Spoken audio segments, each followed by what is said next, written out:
We bring our inquiry to the sacred text, asking the Father a question of great historical and spiritual weight.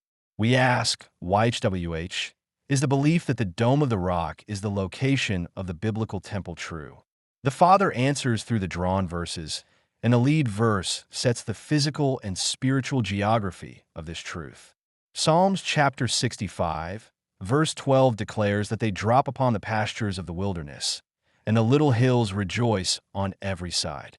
These little hills are the hills of Jerusalem, the very mount where the house of YHWH was built. The text opens by pointing directly to the place in question, grounding our inquiry in the sacred geography of the holy city. The wilderness pastures speak of the journey, but the hills speak of the destination, the place where YHWH has chosen to place his name. The draw rapidly connects this physical place to the rock of our Elohim and the establishment of the altar.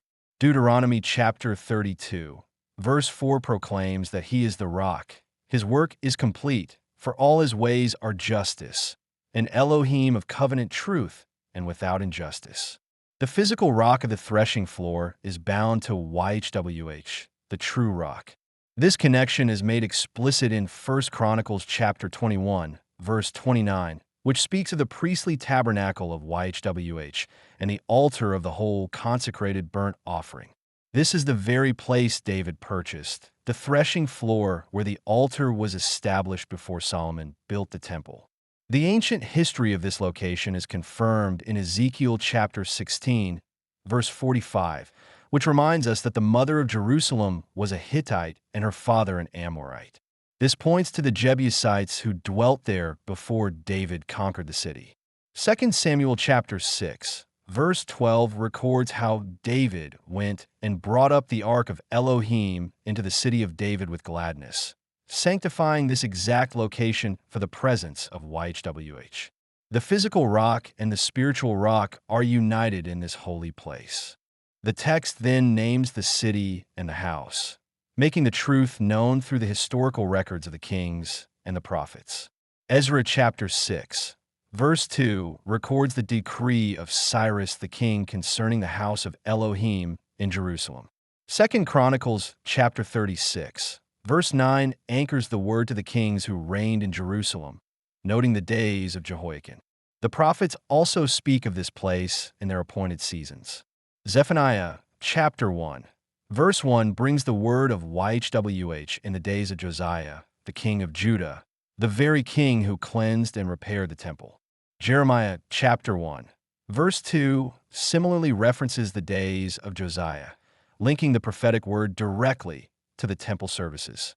Zechariah chapter 7, verses 4 and 5 speak to the covenant people and the priests, asking if they truly fasted to YHWH during the 70 years of mourning for the house.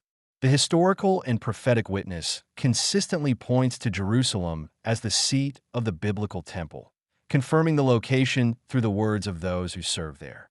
This place is set apart as holy, tied directly to the priesthood and the covenant inheritance.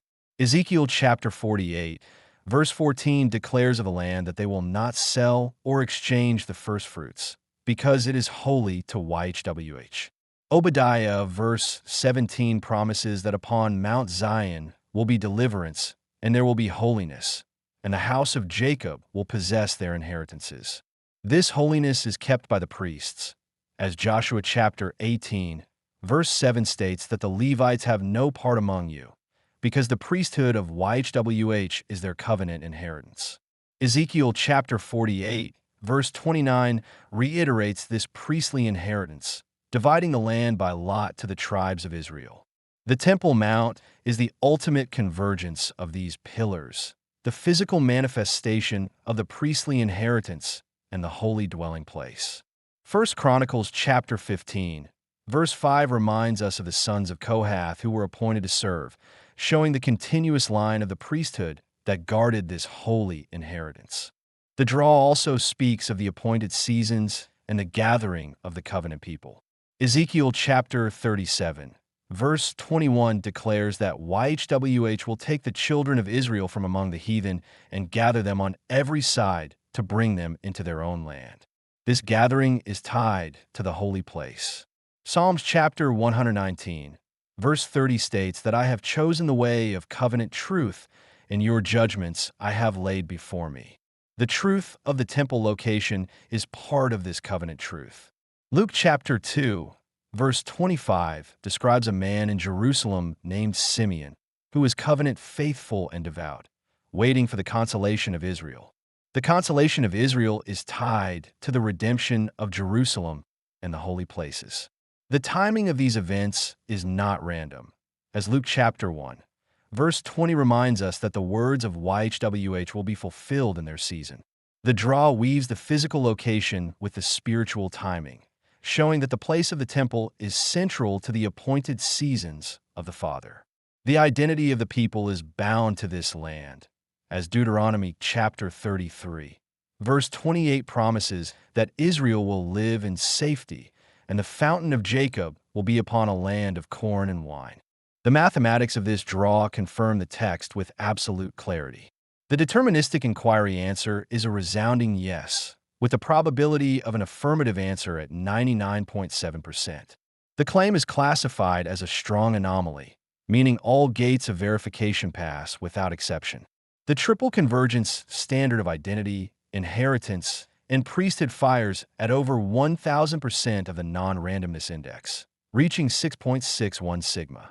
This is a profound convergence, proving that the Father is speaking to the full architecture of covenantal standing. The polarity balance index is affirmative, indicating covenantal clarity and favor rather than caution. The guided draw E-value registers as an extreme anomaly, meaning this draw departs greatly from random chance and reflects deliberate guidance. Furthermore, the convergence confidence index crosses the threshold, with all active channels confirming the signal. The mathematics and the text are in perfect agreement, leaving no room for doubt. In synthesis, the little hills rejoice because the rock is the foundation of the house of Elohim in Jerusalem. The altar of the burnt offering was established on the holy land that serves as the priestly inheritance. The text identifies the hills, the former days of the Jebusite place, the decrees of the kings, and the holiness of the mount. The belief that the dome of the rock sits upon the place of the biblical temple is affirmed by the sacred text and confirmed by the numbers.